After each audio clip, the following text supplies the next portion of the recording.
So hello मेरे प्यारे बच्चों, कैसे हो आप सब। तो क्लास 9th का जैसे कि हम फर्स्ट पार्ट कर चुके हैं force and laws of motion का, तो आज मैं आपके लिए लेके आई हूँ सेकंड पार्ट। इससे पहले अगर आपने इंग्लिश बाबा चैनल को सब्सक्राइब नहीं किया है तो जल्दी से कर लीजिए, और अब आप इंग्लिश बाबा को इंस्टाग्राम पे भी फॉलो कर सकते हैं। उनकी आईडी है englishbaba.eb, और हमें कांटेक्ट करने के लिए दिए गए नंबर पे आप कॉल कर सकते हैं। तो चलिए शुरू करते हैं हमारा सेकंड पार्ट, जिसमें हम आज पढ़ेंगे न्यूटन्स लॉज ऑफ मोशन। तो आपको यहाँ पे दिखाई दे रहे होंगे न्यूटन जी बैठे हुए। न्यूटन जी ने हमें 3 लॉज दिए थे जो कि मोशन के ऊपर थे, बॉडीज़ की जो मोशन होती है उसके ऊपर थे। तो वो क्या क्या थे, आज हम वो पढ़ने वाले हैं। अब तुम्हें भाई पढ़ने से पहले एक बात बता दूँ भी, न्यूटन जी ने इतनी सारी जो लॉज दी हैं, हाँ ऑब्वियसली इसने हमारी हेल्प बहुत की है, लेकिन बहुत बच्चे न्यूटन जी को अभी भी कोसते हैं कि क्या बना के चले गए भाई, क्यों हमारी ज़िंदगी दुश्वार कर दी। तो भाई उनको गालियाँ मत निकालना, बस उनके लिए अच्छी अच्छी बातें सोचो कि अगर वो ना होते तो हमें कितनी चीज़ों का अभी तक पता ना चलता। तो देखिए न्यूटन्स फर्स्ट लॉ, मतलब न्यूटन ने हमें फर्स्ट लॉ के अंदर क्या बताया था। आपको यहाँ पे एक ऑब्जेक्ट दिख रही है जो कि एक फुटबॉल है। An object at rest will remain at rest. ठीक है, उन्होंने क्या बोला था कि कोई ऑब्जेक्ट अगर रेस्ट पे है तो वो रेस्ट पे रहेगी। सेकंड पिक्चर जो कि आपको दिख रही होगी कि उसको हल्का सा क्या किया गया, किक किया गया या उस पर फोर्स लगी। Unless acted on by an unbalanced force, मतलब ये क्या कहना चाहते हैं कि एक ऑब्जेक्ट अगर रेस्ट पे है तो वो रेस्ट पे रहेगी जब तक कि उसके ऊपर कोई भी अनबैलेंस्ड फोर्स नहीं लगती है। फिर तीसरी पिक्चर में आप ध्यान से देखिए, an object in motion will continue with constant speed and direction. अगर कोई ऑब्जेक्ट ऑलरेडी पहले से ही मोशन के अंदर थी तो वो तब तक मोशन में ही रहेगी, unless acted on by an unbalanced force. तो सेम चीज़ें दोनों के लिए अप्लाई हुई। तो अगर कोई चीज़ रेस्ट पे है वो रेस्ट पे रहेगी, कोई चीज़ मोशन में है वो मोशन में रहेगी जब तक कि उसके ऊपर कोई फोर्स या अनबैलेंस्ड फोर्स नहीं लगाई जाती। तो इस पिक्चर के थ्रू मैंने आपको समझाने की कोशिश की, ये फर्स्ट, सेकंड, थर्ड और फोर्थ पिक्चर के थ्रू। अब आपको इसकी जो डेफिनेशन लर्न करनी है वो भी मैंने आपके लिए यहाँ पे लिख दी है, आप इसको पढ़ सकते हो। A body at rest will remain in rest and a body in motion will continue in motion in a straight line with uniform speed. ये चीज़ लिखनी बहुत ज़रूरी है कि जो उसकी स्पीड है उसी स्पीड से वो कंटिन्यू चलती जा रही है, unless it is compelled by an external force to change its state of rest or of uniform motion। जब तक कि उसके ऊपर कोई फोर्स नहीं लग जाती जो उसकी रेस्ट वाली स्टेट या मोशन वाली स्टेट को बदल नहीं देती। तो बस बहुत आसान चीज़ थी, आपको ये याद रखनी है। अब देखो इसी चीज़ से आपको एक टॉपिक याद रखना है, इनर्शिया। इनर्शिया अब यहाँ पे है क्या, ये जितना भी मैंने आपको यहाँ पे बताया कि कोई बॉडी है वो रेस्ट में है तो वो रेस्ट में रहना चाहती है, अगर वो मोशन में है तो वो मोशन में रहना चाहती है जब तक कि उस पर फोर्स ना लग जाए। तो यही चीज़ यहाँ पे एक्चुअल में होती है इनर्शिया। तो इनर्शिया अगर आपसे पूछ लिया जाए व्हाट इज़ इनर्शिया, तो आपने क्या बोलना है, it is the property of the body due to which it resist a change in its state of rest और ऑफ यूनिफॉर्म मोशन। ये उस ऑब्जेक्ट की, उस बॉडी की खुद की प्रॉपर्टी होती है जिसकी वजह से वो अपनी जो भी स्टेट के अंदर रहता है या है, जिस भी स्टेट के अंदर उस टाइम पे वो है, रेस्ट या फिर मोशन, वो उसको बदलने के लिए ओपोज करता है, वो उसको रेजिस्ट करता है। ठीक है, मतलब अगर आपको यहाँ पे मैं एग्जाम्पल के लिए समझा रही हूँ, आपको यहाँ पे कॉइन दिख रहा होगा एक कार्डबोर्ड के ऊपर रखा हुआ। ठीक है, जैसे ही आप इस कार्डबोर्ड के ऊपर फोर्स लगा के इसको खींचोगे, देखिए सेकंड पिक्चर में आप देख सकते हो खींच रहा है, तो ये जो कॉइन है, ये कॉइन बिल्कुल सीधी सीधी डायरेक्शन में बिल्कुल ग्लास के नीचे गया। अब ये क्या है, इसका मतलब ये है कि कॉइन ने जितना हो सका रेजिस्ट किया मोशन को। ठीक है, वो अपनी जिस रेस्ट स्टेट में था वो उसी रेस्ट स्टेट में रहना चाहता था। उसने इस फोर्स से, जो एक्सटर्नल फोर्स उस पर लग रही थी, उसको क्या किया, रेजिस्ट किया, अपोज किया। मतलब वो उसकी खुद की एक अंदर की एक थोड़ी सी ताकत है जिसको बोला जाता है इनर्शिया। तो बस आप ये समझोगे कि इनर्शिया क्या है, बॉडी की खुद की एक ताकत होती है जिसकी वजह से वो थोड़ी बहुत कोशिश कर सकती है कि अपनी रेस्ट या फिर मोशन वाली स्टेट को वो बदलने ना दे। ठीक है, अब आप ध्यान से आगे देखते जाइए। Applications of Newton's first law of motion, जो आपको न्यूटन्स फर्स्ट लॉ बताई गई है वो कहाँ कहाँ पे अप्लाई हो रही है। अब इसी के अंदर इनर्शिया वगैरह सब कुछ जो हमने पढ़ा है वही चलती रहेगी। ठीक है, सो फर्स्ट आपको केस यहाँ पे दिख रहा होगा कि एक लड़की है, ट्रेन में सफ़र कर रही है और हिलती हिलती ट्रेन में चलती जा रही है ना। ट्रेन की एक्सेलरेशन मतलब आपको एक एरो की तरफ दिखा रहेगा कि ट्रेन जो है इस तरफ बढ़ रही है और लड़की पीछे की तरफ हो रही है ना, दिख रहा है आपको। सो आपको यहाँ से क्या याद रखना है, we fall back when a vehicle starts, है ना। जब कोई व्हीकल स्टार्ट होता है, जैसे ही वो स्टार्ट होता है हम पीछे की तरफ हो जाते हैं, हमें धक्का लगता है पीछे की तरफ। मूविंग इन फॉरवर्ड डायरेक्शन, जो व्हीकल जो है वो तो फॉरवर्ड डायरेक्शन में जा रहा है, लेकिन हमें जो जो एक धक्का सा लगता है वो क्या होता है, पीछे की तरफ लगता है। Because our body is in the rest state, हमारी जो बॉडी थी वो रेस्ट स्टेट में थी और उसने मोशन को क्या किया, ओपोज किया। समझ गए मेरी बात। इसका मतलब ये बॉडी इसका मतलब यहाँ पे इस लड़की की बात हो रही है। इस लड़की की जो बॉडी है या फिर ये जो लड़की है पीछे की तरफ होती हुई दिखाई दे रही है आपको, क्योंकि जो ट्रेन थी वो या जो बस थी वो आगे की तरफ जा रही थी। जैसे ही वो फॉरवर्ड मूव हो रही है, ये लड़की पीछे की तरफ, इसको हल्का सा एक जर्क लगा। तो ये ऐसा इसलिए हुआ क्योंकि वो जो थी वो उस टाइम रेस्ट पोजीशन पे थी और वो उसकी खुद की बॉडी ने उस रेस्ट पोजीशन से हटने के लिए अपोज कर दिया। मतलब वो मोशन में नहीं आना चाहती थी, वो रेस्ट में ही रहना चाहती थी। तो मतलब एकदम से जब हमारे साथ ऐसा होता है तो हमारी खुद की बॉडी या फिर जिस भी बॉडी की हम बात कर रहे हैं वो उसको क्या करती है, अपोज करती है। आई थिंक सो आपको ये चीज़ समझ में आ रही होगी। अब एक और एग्जाम्पल देखिए, सेकंड जो एप्लीकेशंस में ही मैं आपको बता रही हूँ कि कहाँ कहाँ ये अप्लाई होती है Newton's first law. We fall forward मतलब आगे की तरफ, we fall forward when brakes are applied in the car. अब कार चल रही है, एकदम से ब्रेक लगी और जब एकदम से ब्रेक लगती है तो तुम्हें आगे की तरफ झटका लगता है, तुम्हारी बॉडी आगे की तरफ हो जाती है। अब इसका भी वही सेम टू सेम रीज़न, मतलब बार बार आपको एक ही चीज़ याद रखनी है। अगर कोई चीज़ रेस्ट पे है तो वो रेस्ट पे रहना चाहती है ना, वो मोशन को अपोज करना चाहती है। तो आपकी बॉडी जो है वो रेस्ट पे चल रही है इस टाइम। कार ने जैसे ही ब्रेक लगाई, मतलब कार रेस्ट पोजीशन में आना चाहती थी, कार रुकना चाहती थी, पर तुम्हारी बॉडी जो अपनी खुद की रेस्ट पोजीशन में थी वो उस टाइम पे फॉरवर्ड मोशन को एकदम से रोकना चाहती थी। तो बॉडी ने अपोज किया, change in the state of motion to rest. समझ गए मेरी बात। अब देखिए फटाफट से आगे, आपको इसके नीचे देखिए एक लाइन भी लिखी हुई दिख रही होगी, because of inertia you feel jerk when brakes are applied. Because of inertia, अब इनर्शिया यहाँ पे आपसे पूछ लिया जाए क्या है, तो इनर्शिया क्या होती है, बॉडी की प्रॉपर्टी जिससे वो जिस भी स्टेट में है वो उसी स्टेट में रहना चाहता है और कोई भी दूसरी स्टेट जो उसको बदलना चाहती है वो उसको अपोज कर रहा है। मतलब वो फोर्स को क्या करता है, अपोज करता है। बहुत ही आसान है, बिल्कुल एक बार में समझ आ गया तो आप कभी भी कोई भी किसी भी तरह का एग्जाम्पल होगा आप कर सकते हो। अगला देखिए क्या है, व्हेन अ ट्री इज शेकन। अगर एक पेड़ को हिलाया जाएगा, पेड़ क्या होगा, थोड़ा सा आगे पीछे हिलेगा थोड़ा सा, ठीक है, but fruit remains at rest due to its inertia of rest. But जो पेड़ पे लगे हुए जो फ्रूट हैं वो क्या होते हैं, अपनी रेस्ट पोजीशन में रहना चाहते हैं क्योंकि उनके अंदर एक इनर्शिया प्रॉपर्टी है। Due to this fruit breaks off the tree, और इस वजह से वो फ्रूट क्या है, पेड़ से एकदम से झटके से गिरते हैं क्योंकि वो अपनी रेस्ट पोजीशन पे रहना चाहते थे, वो गिरना नहीं चाहते थे। लेकिन क्योंकि इस पे फोर्स लगा रही है, ये लड़की कह रही है मुझे एप्पल खाना है, मुझे एप्पल खाना है, तो अब एप्पल कह रहे हैं भाई हमें ना तंग करो, सोने दो, लेकिन वो कह रही है नहीं मैं तुम्हें खा के रहूँगी। तो उसने क्या किया, पेड़ को हिला दिया क्योंकि उसका हाथ तो जा नहीं रहा था। तो इस वजह से जो सारे के सारे एप्पल जो अपनी रेस्ट स्टेट में रहना चाहते थे, कुछ तो कामयाब हो भी गए, नहीं गिरे, कुछ गिर गए, है ना, जिनका इनर्शिया ज़्यादा स्ट्रांग नहीं होगा। So this is the reason कि वो इस वजह से फॉल करते हैं, ठीक है। अब देखिए एक और एग्जाम्पल, देखिए तुम्हारे सामने कितने सारे एग्जाम्पल रख दिए जो तुम्हारी डेली लाइफ में तुम देख भी सकते हो। अब अगला एग्जाम्पल क्या है, due to inertia of motion even when the car stops the luggage on the top of car has the tendency to move forward.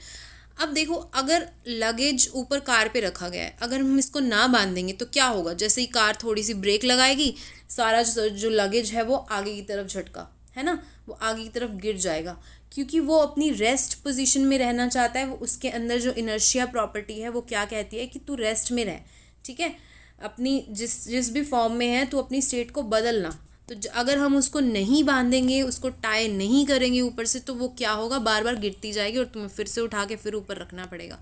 So this is the reason. ये सारा का सारा खेल क्या है, इनर्शिया का। कोई भी बॉडी है वो अपनी इनर्शिया प्रॉपर्टी की वजह से जिस भी स्टेट में है वो उसी में रहना चाहती है। Got it.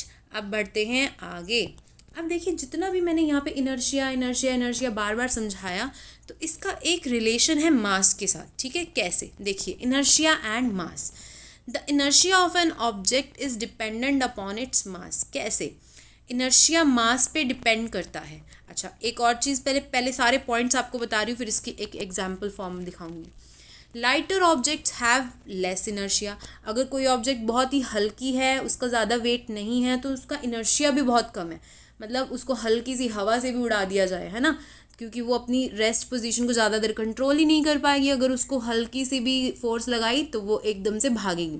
That is they can easily change their state of rest और मोशन। मतलब उनकी इनर्शिया, उनकी विल पावर, उनकी अपने आप को खुद को रोकने की जो पावर है वो नहीं है ना। ऐसे ही होता है ना, कितना भी डाइटिंग कर लो, अगर तुम्हारे अंदर की जो पावर है कि हम मीठा देख के बहकेंगे नहीं, हम ये अपना फेवरेट फूड देखकर बहकेंगे नहीं, तो भाई फिर तो तुम डाइटिंग कर लोगे। लेकिन तुम्हारे सामने अगर रख दिए जाएं गर्मा गर्म गुलाब जामुन, तो भाई उसको देखते ही तुमने अगर उसको खा लिया, इसका मतलब तुम्हारे अंदर तुम्हारे जो एक रेजिस्ट करने की जो प्रॉपर्टी है ना, वो ज़्यादा कामयाब नहीं है ना। मतलब तुम्हारा इनर्शिया क्या है, लेस है। यहाँ पे मैं मास के साथ रिलेट नहीं कर रही, यहाँ मैं तुम्हारी फीलिंग्स के साथ रिलेट कर रही हूँ। फीलिंग स्ट्रांग, तो मतलब इनर्शिया स्ट्रांग, मतलब तुम अपने आप को रेजिस्ट कर लोगे। लेकिन फीलिंग्स ही स्ट्रांग नहीं है तो तुम्हारा अपने आप को कंट्रोल कर ही नहीं सकते तुम अपने आप को। समझ गए? आई थिंक ये बहुत ईजी एग्जाम्पल था इसको लर्न करने का। तो अगर मैंने कहा लाइटर ऑब्जेक्ट्स का लेस इनर्शिया है, इसका मतलब हैवी जो ऑब्जेक्ट्स होंगी उसका लार्ज इनर्शिया होगा। मतलब वो ज़्यादा रेजिस्टेंस शो कर सकती है, अगर उस पर फोर्स लग रही है तो वो जल्दी से अपने आप को मूव नहीं होने देंगी। ठीक है, so hence mass is called the measure of inertia of an object. तो किसी भी ऑब्जेक्ट का अगर हम चाहते हैं इनर्शिया पता करना, तो डायरेक्टली अगर हम उसका सिर्फ मास देख लें, जितनी ज़्यादा हैवी बॉडी होगी उसका उतना ही ज़्यादा इनर्शिया प्रॉपर्टी होगी। तो ये चीज़ बहुत आसान थी। अब इसको एक एग्जाम्पल के साथ देखिए। The mass of an empty bucket is less than that of the bucket filled with sand. अगर आपको नॉर्मली अगर एग्जाम्पल दे दिया जाए कि एक बकेट को खाली रख दिया जाए, एक बकेट में सैंड भर दी जाए, तुम खुद ही बोलो, जिसको तुम पुश करोगे कौन सी बकेट ईजिली पुश होगी? लाइट वाली ना। इसको जैसे ही तुम हल्का सा फोर्स लगाओगे ये तो आराम से झूलने लग जाएगी, लेकिन इस पर थोड़ा सा तुम्हें एक्स्ट्रा फोर्स लगाना पड़ेगा। So it will be most difficult to be pushed, और ये क्या होगी? ईजी। सो इसका मतलब इसका इनर्शिया जो है वो क्या है? लेस, और इसका इनर्शिया क्या है? लार्ज। तो ये चीज़ सबको समझ में आ गई? अगर आ गई तो भाई लाइक कर देना वीडियो, और इंग्लिश बाबा चैनल को सब्सक्राइब कर देना। अगला टॉपिक आ रहा है आपके सामने, मोमेंटम। अब मोमेंटम से ना बहुत सारे बच्चे डर जाते हैं, पहले ही डर जाते हैं, पर उनको ये नहीं पता इतना आसान टॉपिक है अगर इसको ध्यान से समझा जाए। तो मोमेंटम क्या है, बहुत ध्यान से पढ़ना। मोमेंटम जो है वो जो भी बॉडी आपको दे रखी है उसका मास और उसकी वेलोसिटी का प्रोडक्ट होती है। ठीक है, कोई भी बॉडी, फॉर एग्जांपल कार है ना, या कोई भी दूर से उड़ती हुई फुटबॉल आ रही है, चलती हुई चीज़ें कोई भी, उनकी वेलोसिटी होगी एंड उनका मास होगा। ठीक है, तो अगर हम मास और वेलोसिटी को क्या कर दें, मल्टीप्लाई कर दें, तो आपको मोमेंटम मिल जाता है। तो मोमेंटम को हम शो करते हैं स्मॉल p, और वैसे एक्चुअली इसको रो से डिनोट किया जाता है, पर कई बुक्स में आपको p भी मिलेगा स्मॉल। ठीक है, तो momentum is equals to mass into velocity, m into v। तो आपको अगर इसका ऐसा यूनिट निकालना है तो आप इजीली निकाल सकते हो। मास है तो मास के लिए हो गया किलोग्राम, और वेलोसिटी के लिए क्या हो गया? मीटर पर सेकंड। तो आपका यूनिट क्या बन गया? किलोग्राम मीटर पर second. So this will be your unit of momentum, SI unit of momentum. अब नीचे मैंने आपके लिए एक छोटा सा नोट डाला है। नोट मतलब आपको ये चीज़ ध्यान रखनी है। The force required to stop a moving body is directly proportional to its mass and velocity. मतलब अगर कोई ऑब्जेक्ट है जो कि मूव करती हुई आ रही है या मूव कर रही है, और उसको रोकने के लिए जितनी भी तुम फोर्स लगा रहे हो, ध्यान रखना वो जो फोर्स होगी ना वो डायरेक्टली किस पे डिपेंड करती है? उस बॉडी के मास और वेलोसिटी पे। अब आप खुद सोच के देखिए, कोई ऑब्जेक्ट आ रही है दूर से, अगर वो बिल्कुल हल्की है तो आपको पता है कि आपको जो उसके ऊपर फोर्स लगानी है वो उसकी क्या अमाउंट होनी चाहिए, मतलब तुम्हें अंदाज़ा हो जाता है। लेकिन अगर कोई बहुत ज़्यादा हैवी ऑब्जेक्ट है, वेलोसिटी भी चेक करोगे तुम उसकी कितनी स्पीड से आ रही है, तो कैसे आप उसको रोकोगे, इसके लिए भी आपको पहले दिमाग में सोचना पड़ता है कि इतनी फोर्स लगेगी। सो बस ये सारा दिमाग का खेल है, फोर्स कैसे लगेगी, मास और वेलोसिटी चेक करनी है।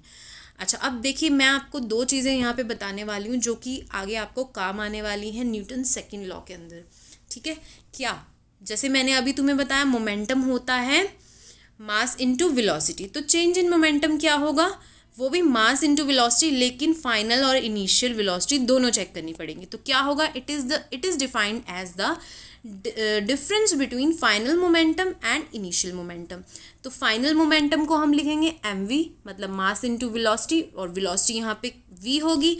और इनिशियल मोमेंटम हम क्या लिखेंगे, m इंटू यू। मास तो सेम ही रहेगा, बस वेलोसिटी क्या होगी, फाइनल वेलोसिटी v होगी और इनिशियल वेलोसिटी क्या होगी, u होगी। बस आपको ये याद रखना है, ये यूज़ होने वाली चीज़ है, इसलिए मैंने आपको यहाँ पे बता दिया पहले से ही। आगे देखिए rate of change of momentum. अब रेट वर्ड लगते ही आपको क्या देखना है कि उसके अंदर कितना बदलाव आ रहा है टाइम के अकॉर्डिंग। तो rate of change of momentum में बस आपको इतना करना है कि जो mv माइनस mu हमने लिखा था वो तो चेंज इन मोमेंटम था, तो rate of change in momentum लिखना होगा तो डिवाइड बाय क्या कर देंगे आप, t। तो mv minus mu divide by t, या फिर mv minus u divide by t, ये हो जाएगा आपका rate of change of momentum. I hope बहुत आसान था, तुम्हें समझ में आ गया होगा। अब देखिए जो हम पढ़ने वाले हैं, किस लिए हमने ये सारा कुछ पढ़ा, किस लिए पढ़ा, न्यूटन सेकंड लॉ की वजह से। अब न्यूटन की सेकंड लॉ जो कि मोमेंटम के ऊपर ही सारी की सारी डिपेंड है, इसलिए मैंने तुम्हें सबसे पहले बताया मोमेंटम होता क्या है। ठीक है, तो अब आपको पता होना चाहिए कि सेकंड लॉ के अंदर मोमेंटम क्यों यूज़ हो रहा है। तो ध्यान से देखिए, the rate of change of momentum, मतलब जो अभी अभी मैंने तुम्हें यहाँ पे एक फॉर्मूला दिखाया mv minus u upon t. तो rate of change of momentum जो कि हमने निकाला है, किसी भी बॉडी का rate of change of momentum is directly proportional to the applied force. ठीक है, जैसे मैंने तुम्हें अभी अभी ऊपर नोट में पहले ही बता दिया था कि फोर्स जो भी हमें चाहिए होगी वो किसके डायरेक्टली प्रोपोर्शनल होती है, मास और वेलोसिटी के, और मास और वेलोसिटी से हमें मोमेंटम मिलता है। ठीक है, तो rate of change of momentum of a body is directly proportional to the applied force and takes place in the direction in which the force acts. ठीक है, और उसी डायरेक्शन के अंदर वो मोमेंटम होगी जिस डायरेक्शन में हमने फोर्स लगा दी है। समझ गए मेरी बात। तो rate of change of momentum directly proportional होता है फोर्स के। तो आप यहाँ पे ऐसे लिख सकते हो कि F जो है वो डायरेक्टली प्रोपोर्शनल होता है rate of change of momentum के, means mv minus mu upon t, right. ये जो डायरेक्टली प्रोपोर्शनल का साइन है इसको हटके k लग जाता है, और k की जो वैल्यू होती है वो 1 होती है, इसीलिए मैंने ऑलरेडी यहाँ पे सीधा ही लिख दिया। तो आप कह सकते हो कि F is equals to mv minus mu upon t, change in momentum upon time. ठीक है, तो जैसे कि फोर्स होता है change in momentum upon time, तो हम उसको लिख रहे हैं F mv minus mu upon t। पर अब तुम ध्यान से देखो, अगर मैं इसको ऐसे लिख दूँ F is equals to m v minus u upon t, तो ये जो v minus u upon t है ये तो एक्सेलरेशन का फॉर्मूला है, तुमने पढ़ा हुआ है एक्सेलरेशन का फॉर्मूला, है ना। तो एक्सेलरेशन मतलब अब जो फोर्स आ गया यहाँ पे, जो फोर्स लग रही है वो मास और एक्सेलरेशन के डायरेक्टली प्रोपोर्शनल है या फिर उस पर डिपेंड करती है। तो बस यही चीज़ आपको चेंज इन मोमेंटम से क्या मिल गई, एक्सेलरेशन मिल गई। तो अब आपके पास जो नया फॉर्मूला न्यूटन सेकंड लॉ ने दिया वो क्या दिया, F is equals to m into A, force is equals to mass into acceleration. और ध्यान रखना जो फोर्स का यूनिट होता है वो क्या होता है, न्यूटन। न्यूटन जी ने अपने नाम पे उसको यूनिट दे दिया। समझ गए, बहुत आसान है, बस सिर्फ ध्यान से सुनते जाना। तो अब आपको यहाँ पे देखना है क्या मैं बताने वाली हूँ। Thus 1 unit of force is defined as the amount that produces an acceleration of 1 meter per second square in an object of mass 1 kg। क्या बोल दिया मैम, बहुत आसान है, देखो ध्यान से। अगर मैंने बोला कि F क्या है, m इंटू ए है, तो m का जो यूनिट होता है वो किलोग्राम, एक्सेलरेशन का यूनिट क्या हो गया, मीटर पर सेकंड स्क्वायर, और फोर्स क्या होती है, न्यूटन। तो अब इसकी डेफिनेशन को दोबारा देखो, क्या बोला, 1 unit of force is defined as मतलब 1 यूनिट ऑफ फोर्स मतलब 1 न्यूटन फोर्स जो है, 1 unit of force is defined as amount that produces an acceleration. वो अमाउंट जो कितनी एक्सेलरेशन प्रोड्यूस करती है 1 मीटर पर सेकेंड स्क्वायर, किस ऑब्जेक्ट में, जो कि 1 kg ऑब्जेक्ट है। समझ गए, ये आपके पास 1 kg की एक ऑब्जेक्ट है, इस पे जो भी हम फोर्स लगा रहे हैं वो उस फोर्स की 1 meter per second square acceleration पे डिपेंड करती है। तो वो कितनी फोर्स हो जाएगी, 1 न्यूटन। दैट्स इट, बहुत आसान है। आगे देखिए, अब न्यूटन सेकंड लॉ की क्या क्या एप्लीकेशंस है, कहाँ कहाँ पे ये अप्लाई होती है। जैसे आपने फर्स्ट के लिए पढ़ा, वैसे ही अब आप सेकंड के लिए पढ़ोगे। तो सबसे पहला एग्जाम्पल क्या है, when we stop the ball gradually we need to apply less force. अगर हम जैसे नॉर्मली क्रिकेट खेल रहे हैं और बॉल आ रही है तो आप उसको बहुत ध्यान से प्यार से कैच करने की कोशिश करते हो, this is easy and safe, right. If we stop the ball suddenly, लेकिन अगर एकदम से बॉल आई और तुमने देखा भी नहीं और एकदम से तुमने अपना हाथ सामने ला दिया, तो उस टाइम पे तुम्हें फोर्स भी ज़्यादा लगानी पड़ेगी और उस टाइम पे ज़्यादा चांसेस ये होंगे कि तुम्हारे इंजरी भी हो सकती है, हाथ पे लग भी सकती है ना। तो ये सब डिपेंड करता है कि कितने मास और कितनी एक्सेलरेशन से या फिर कितना मास और वेलोसिटी से वो जो आपके पास आई थी बॉल, उसके अकॉर्डिंग तुम्हें कितनी फोर्स लगानी चाहिए थी। समझ गए मेरी बात। अगर तुम उसके हिसाब से फोर्स नहीं लगाओगे तो तुम्हारे लग सकती है चोट। अगला एग्जाम्पल देखिए, अगर आपको ये समझ नहीं आया तो ये ज़रूर समझ में आ जाएगा। Even a small bullet is able to kill a person when it is fired from a gun because of its momentum due to great velocity. क्या बोला है यार मैम, बिल्कुल आसान है यार, तुम्हें समझ क्यों नहीं आया। देखो, अगर एक गन में से बुलेट निकल रही है, जैसे तुम्हें मैंने पिक्चर के अंदर दिखाया है ना, अब ये जो बुलेट है वो बहुत छोटी सी है ना, लेकिन ये छोटी सी बुलेट ना बेटा काम तमाम कर सकती है किसी का भी। अब कैसे कर सकती है, देखो तुमने इसको गन को फायर किया, जैसे ही फायर किया बुलेट इसमें से निकली, जैसे ही बुलेट निकली अब इसकी कुछ मोमेंटम है, वेलोसिटी है, बहुत ज़्यादा इसके अंदर तेज स्पीड से ये सामने वाले पर्सन पे लगेगी और सामने वाले पर्सन की बॉडी को आर पार करती हुई भी निकल जाएगी या उसकी बॉडी के अंदर तक चली जाएगी, है ना। तो ये सब क्या है कि हमारी जो बॉडी है या पर्सन की जो बॉडी है वो उतनी फोर्स नहीं लगा सकी कि इसको रोक भी पाए। तो सारा का सारा खेल क्या है, इसका मोमेंटम, इसकी जो वेलोसिटी है उस वजह से। ठीक है, एक और एग्जाम्पल देखिए, a person get injured severely when hit by a moving vehicle because of momentum of vehicle due to mass and velocity। वही सेम बात बार बार आ रही है, मोमेंटम ज़्यादा होगा मतलब मास और वेलोसिटी जिस भी ऑब्जेक्ट की ज़्यादा होगी उतना ही ज़्यादा सामने वाले पर्सन के लग सकती है, क्योंकि वो उतनी अमाउंट में फोर्स अप्लाई नहीं कर पाएगा, ठीक है, उसको रोकने के लिए।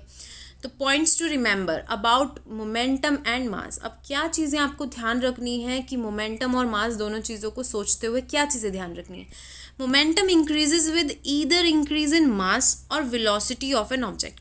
जैसे कि तुम्हें फॉर्मूले से ही पता है मोमेंटम क्या होता है, mass into velocity.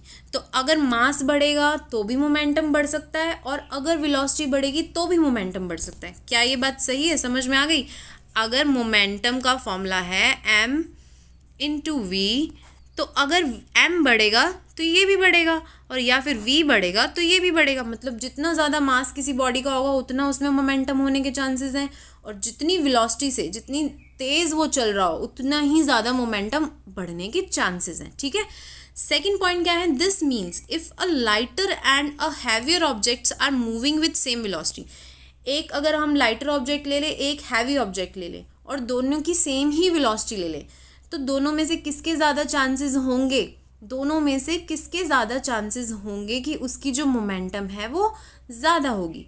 Obviously heavier object के, क्योंकि उसका तो मास भी ज़्यादा है और वेलोसिटी तो है ही और दूसरे का मास कम है। तो आपको यहाँ पे ध्यान रखना है कि जो हैवी ऑब्जेक्ट होगी उसकी मोमेंटम भी क्या हो जाएगी, ज़्यादा हो जाएगी as compare to lighter object. और थर्ड पॉइंट देखिए, if a small object is moving with great velocity it has tremendous momentum. अब देखिए मान लो उसका चलो मास नहीं है लेकिन क्या है, उसकी वेलोसिटी ज़्यादा है। तो मैंने तुम्हें अभी अभी बताया m इंटू वी होता है। अगर इनमें से ये चीज़ भी ज़्यादा है तो भी मोमेंटम क्या होगा, ज़्यादा होने के चांसेस होते हैं, राइट। मोमेंटम ज़्यादा होगा and because of momentum it can harm an object severely. और मोमेंटम की वजह से सामने वाली ऑब्जेक्ट को वो क्या कर सकता है, हार्म कर सकता है। तो आपको जैसे मैंने एग्जांपल दिया था, small bullet fired from a gun can kill a person, ठीक है, उसको मार भी सकती है।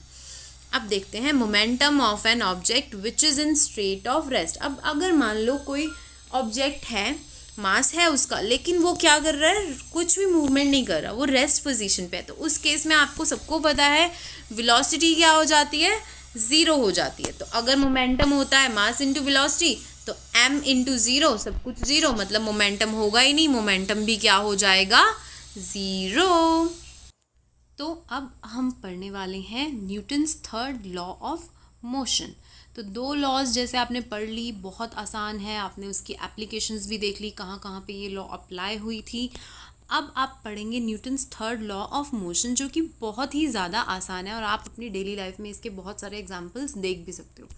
तो क्या कहती है Newton's third law of motion, when an object exerts a force on another object. अब आप ये ध्यान रखना, इसमें दो ऑब्जेक्ट्स की बात की जाएगी, मतलब थर्ड लॉ ऑफ मोशन हमेशा दो ऑब्जेक्ट्स के बीच में होती है। जब एक ऑब्जेक्ट दूसरी ऑब्जेक्ट पे फोर्स लगाता है, the second object instantly exert a force back into the on to the first object. तो क्या होगा, जैसे ही फर्स्ट ऑब्जेक्ट ने सेकंड ऑब्जेक्ट पे फोर्स लगाया, तो इंस्टेंटली जो सेकंड वाली ऑब्जेक्ट है वो भी बैक उसको क्या लगाएगी, अपनी तरफ से फोर्स लगाएगी।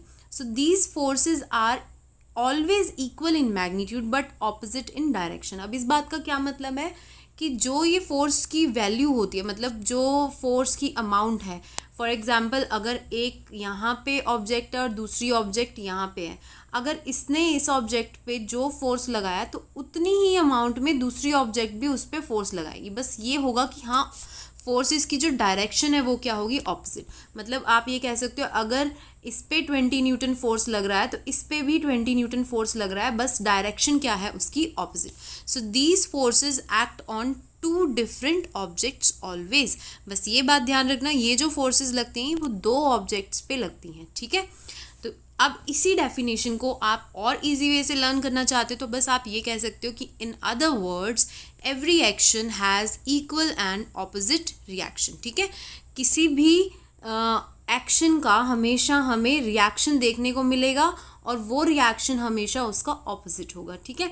जैसे कि आपको, जैसे यहाँ पे मैंने एक पिक्चर दिखा रखी है कि अगर कोई चीज़ ग्राउंड के ऊपर फोर्स लगा रही है, ठीक है, जैसे ये फुटबॉल है, वो एक्शन हो गया, और उस ग्राउंड ने आगे से क्या रिएक्शन दिया, उसने उसको फॉरवर्ड आगे की तरफ धक्का दे दिया, वो उसका क्या हो गया, रिएक्शन हो गया, ठीक है। मतलब बस आपको ये ध्यान रखना है कि जो भी एक्शन हो रहा है, जो भी चीज़ हो रही है, उसका एक ऑपोजिट आपको देखने को मिलेगा। अब सबसे आसान एग्जांपल है, तुमने मारा अपने दोस्त को थप्पड़, तो तुम्हारा दोस्त कौन सा रुक जाएगा भाई, वो भी तुम्हें उसी फोर्स के साथ जोर से लगाएगा, एक तमचा। तो बस वही होती है एक एक्शन का रिएक्शन, ठीक है। The magnitudes of force acting upon the objects are same, but the acceleration produced in them may or may not be the same because the object can differ in masses. अब मेरी बात ध्यान से समझना इस चीज़ को, मैंने ये बात बोली कि हाँ, जो फोर्स का मैग्नीट्यूड है वो सेम होगा, पर हो सकता है एक ऑब्जेक्ट दूसरी ऑब्जेक्ट से बड़ी हो, है ना। तुमने जिस दोस्त को थप्पड़ मारा, वो दोस्त मान लो तुमसे ज़्यादा ताकतवर होगा, उसका जो एक एक्सेलरेशन प्रोड्यूस होगा ना, वो डिफरेंट होगा, ठीक है। मतलब उसका साइज़ अगर अलग है ऑब्जेक्ट का, तो फोर्सेस का चाहे मैग्नीट्यूड सेम हो, पर हम इस चीज़ की कोई गारंटी नहीं दे सकते कि एक्सेलरेशन भी सेम होगा। एक्सेलरेशन जो उनके अंदर प्रोड्यूस होगा वो सेम हो भी सकता है और नहीं भी हो सकता है, क्योंकि जो दोनों ऑब्जेक्ट्स ली जा रही हैं वो ज़रूरी नहीं है उनका सेम मास हो, उनका मास अलग अलग होगा। इस बात को और क्लियर करने के लिए हम आगे पढ़ेंगे अभी इसको। अब आप देखिए application of Newton's third law. Newton's third law की एप्लीकेशन क्या क्या है, मतलब अब ये कहाँ कहाँ अप्लाई होती है, तो आप बहुत आसानी से इसको समझ सकते हैं, सिर्फ ध्यान से सुनते जाना। आपको यहाँ पे एक गन दिखाई दे रही है, गन में से बुलेट फायर हुई, ठीक है। तो जो ये गन में से बुलेट फायर हुई है, जो फोर्स बुलेट के ऊपर लगी है, वो हो गया उसका एक्शन। और अब आप सोचोगे कि जो ये बुलेट फायर हो गई, बाहर निकल गई, वो तो हो गया एक्शन, तो इसका रिएक्शन क्या है। रिएक्शन उनसे पूछना जो ये गन यूज़ करते हैं। कैसे? जैसे ही आप उस गन में से बुलेट को फायर करोगे, जितनी फोर्स से वो बुलेट निकलेगी ना, थोड़ी सी फोर्स वो पीछे की तरफ एक झटके के तौर पे क्या करेगी, गन को देके जाएगी। मतलब आप ये कह सकते हो कि जो गन चला रहा होगा उसको एक जर्क, उसको एक झटका फील होगा उसकी आर्म में, उसके शोल्डर में, क्योंकि ये जो बुलेट निकलती है ये इतनी तेज़ी से, इतनी फोर्स के साथ निकलती है कि ये अपनी एक्शन का एक इक्वल ऑपोजिट रिएक्शन छोड़ कर जाती है। ठीक है, तो अब इसी चीज़ को पढ़िए। आपको जब लिखना होगा तो आप कैसे लिखोगे, मैंने आपके लिए यहाँ पे लिख भी दिया है। Gun applies force on bullet due to which it moves ahead. ये जो गन है वो बुलेट के ऊपर फोर्स लगाती है जिसकी वजह से वो आगे की तरफ जाती है। तो by Newton's third law, Newton third law क्या कहती है, bullet will also apply same force on gun in backward direction. ठीक है, तो जो बुलेट के ऊपर फोर्स लगी, एक्शन हुआ, तो उस एक्शन का ऑपोजिट रिएक्शन बुलेट देगी किसको, गन की तरफ। ठीक है, बैकवर्ड डायरेक्शन में। So due to this force gun moves back. इसी फोर्स की वजह से गन जो है वो थोड़ी सी पीछे की तरफ बैक जो होती है मूवमेंट शो करती है। इसको हम बोलते हैं रिकॉइल ऑफ गन। आपको कई बार क्वेश्चन पूछ भी लिया जाएगा कि ये जो एग्जांपल है इसमें रिकॉइलिंग ऑफ गन क्या होता है, तो आप क्या बोलोगे कि जो बुलेट के ऊपर एक्शन हुआ उसका ऑपोजिट रिएक्शन जो देखने को मिला, मतलब जो गन के ऊपर फोर्स लग रही है उसी को रिकॉइल ऑफ गन बोला जाता है। The gun moves back only by small amount due to its heavy mass. देखो अब ये बात इसने बोल दी ना, बुलेट का और गन का अगर आप साइज कंपेयर करो तो यार गन जो है वो उसका साइज ज़्यादा है, उसका मास ज़्यादा है, तो इस वजह से बुलेट की इतनी ताकत नहीं होगी कि वो गन को पूरी तरह से उड़ा के पीछे ही फेंक दे। नो, वो थोड़ा सा जर्क दे सकती है बस अपनी उसके जो मास है वो क्योंकि ज़्यादा है, जो गन का जो मास है वो ज़्यादा है बुलेट के हिसाब से। तो समझ गए मेरी चीज़, मैं जो समझाना चाहती थी, जो एक एक्सेलरेशन प्रोड्यूस हुआ है वो वैसा नहीं है जैसा होना चाहिए। चलिए आगे देखिए, एक और एग्जाम्पल आपके लिए। Hose pipe applies large force on water due to which water moves ahead. अब तुम कहोगे यार हॉस पाइप क्या, मैंने नीचे तुम्हारे लिए पिक्चर भी लगा दी। जैसे अब किसी बिल्डिंग में आग लग जाती है तो फायर ब्रिगेड बुलाई जाती है, फायर ब्रिगेड के पास बड़ी सी पाइप होती है और मोटी पाइप होती है, लेकिन उस पाइप को एक पर्सन बहुत मुश्किल से हैंडल कर पाता है। आपने देखा होगा काफ़ी सारे लोगों को लगना पड़ता है उस पाइप को संभालने के लिए, क्योंकि उसमें से जो वाटर आ रहा है ना इतनी ज़्यादा फोर्स से निकलता है ना कि वो पाइप भी नहीं संभलेगी हमसे। तो इस बात का मतलब समझो अब कि हॉस पाइप जो है वो लार्ज फोर्स लगाती है वाटर के ऊपर, ड्यू टू विच वाटर आगे की तरफ जाता है। जैसे ही आप पीछे से उसको ऑन करते हो तो एकदम से पानी बहुत तेज़ी से बाहर की तरफ निकलता है। तो अब यहाँ पे न्यूटन थर्ड लॉ कैसे अप्लाई हो रही है, by Newton's third law water applies the same force on pipe backward. अगर पाइप ने वाटर को मजबूर किया है कि तुझे फोर्स के साथ बाहर निकलना ही पड़ेगा, तो वाटर ने भी आगे से क्या बोला कि चलो मैं तो जा रहा हूँ बेटा, तुझे भी ले डूबूंगा। मतलब वो पाइप को ऐसे सांप की तरह रेंगने में मजबूर कर देगा अगर उसको इतने सारे लोग ना संभालेंगे। मतलब पाइप जो है वो बेकाबू हो जाएगी ड्यू टू द फोर्स की, किसकी फोर्स की वजह से, जो वाटर ने बैकवर्ड फोर्स लगाई है पाइप के ऊपर। So due to this force pipe can move backward. ठीक है, इसी फोर्स की वजह से पाइप जो है वो पीछे की तरफ मूव करती है।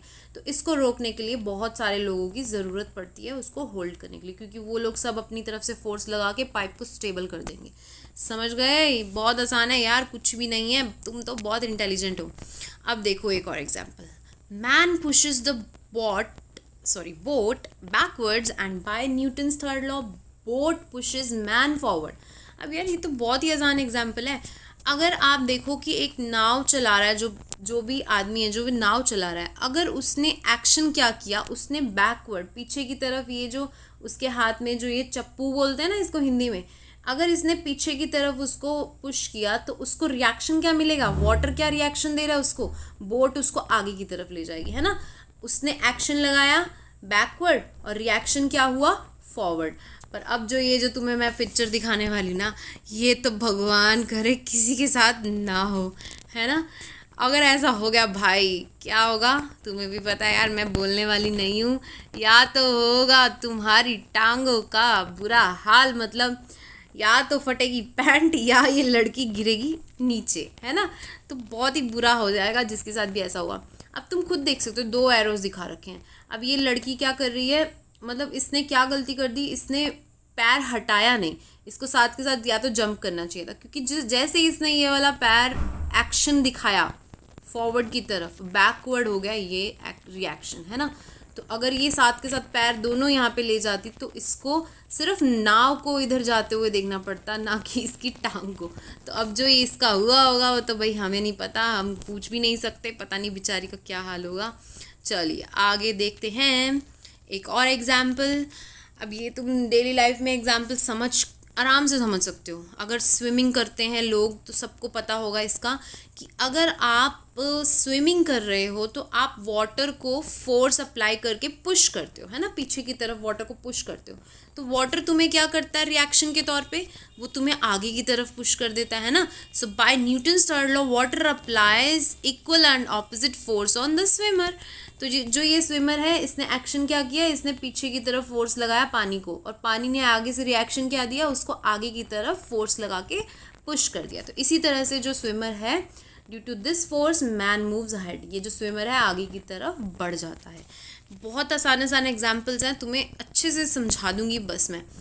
अब अगला क्या है, चीता applies force on ground in backward direction.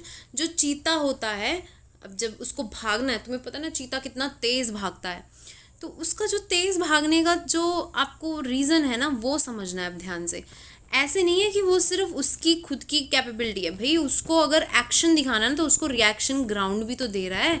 अगर वो ग्राउंड पे पैर नहीं रखेगा तो वो भागेगा कैसे। तो भाई थोड़ा सा क्रेडिट ग्राउंड को भी हम दे देते हैं। तो चीता applies force on the ground in backward direction. चीता देखो आपको यहाँ पे पिक्चर में दिख रहा होगा, इसने नीचे की तरफ पीछे की तरफ बैकवर्ड डायरेक्शन के अंदर फोर्स लगाया। अच्छा, अब इससे क्या हुआ, by Newton's third law ground applies equal force and opposite on cheetah in forward direction. अब ग्राउंड ने क्या लगाया, इक्वल और ऑपोजिट फोर्स लगाया, जिसकी वजह से चीता आगे की तरफ मूव कर जाएगा, ये फॉरवर्ड उसको मूव करते हुए हम देख पाएंगे। So it is due to this force that cheetah moves ahead. इसी फोर्स की वजह से जो चीता है वो आगे की तरफ मूव कर पाता है। So for running faster cheetah needs to apply more force on ground in forward direction. ठीक है, तो इसी वजह से जो चीता है उसको अगर फास्टर चलते रहना है, मूव करते रहना है, तो उसको इसी तरह से आगे की तरफ ग्राउंड को पुश करते हुए आगे की तरफ चलते रहना पड़ेगा, जिस वजह से ग्राउंड भी उसको आगे की तरफ पुश कर देगा। ठीक है, तो फोर्स लगाना पड़ेगा ग्राउंड के ऊपर। यहाँ पे बैकवर्ड डायरेक्शन में रखना कि पहले बैकवर्ड डायरेक्शन में लगाएगा, वो फॉरवर्ड जाएगा, फिर भागेगा, फिर वो मतलब उसको इसी तरह से एक्शन और रिएक्शन करते रहना पड़ेगा। तो आई होप आपको ये सारी चीज़ें समझ में आ गई होंगी कि कैसे न्यूटन्स थर्ड लॉ किस तरह से एप्लीकेबल होता है बहुत सारी चीज़ों में हमारे आसपास। ठीक है, तो अब मैं आपसे एक क्वेश्चन पूछने वाली हूँ, जिसका आंसर आप मुझे कहाँ देंगे, आप मुझे देंगे कमेंट्स में। आप मुझे बताएंगे कि ये जो क्वेश्चन मैं पूछने वाली हूँ आपसे, इसका राइट ऑप्शन क्या है। और फिर आपको अगर ये वीडियो अच्छी लगी हो तो लाइक ज़रूर करना, शेयर ज़रूर करना अपने फ्रेंड्स के साथ, और हमारे चैनल को सब्सक्राइब करना मत भूलना। तो क्वेश्चन है आपके लिए, The seat belts are provided in the car so that if the car stops suddenly due to an emergency braking, the person sitting on the front seat are not thrown forward violently and saved from getting injured. अगर हमने seat belt car के अंदर आप बैठे हो, आपको seat belt मिली हुई है इसी वजह से, तो ताकि जो कार है वो सडनली ब्रेक लगाने पे, इमरजेंसी ब्रेकिंग करने पे, जो पर्सन बैठा है फ्रंट सीट पे वो आगे की तरफ एकदम से ज़ोर से उसको लगे ना। ठीक है, can you guess the law due to which a person falls in forward direction on a sudden stopping of car. कौन सी लॉ यहाँ पे अप्लाई हो रही है, Newton's first law of motion, Newton second law of motion, third law of motion, या law of gravitation. So I will be waiting for your answer. Till then bye bye, take care. मिलते हैं next part में जिसमें आपके पूरा chapter complete हो जाएगा। तो बने रहिए हमारे साथ इंग्लिश बाबा चैनल के साथ। Bye bye, take care.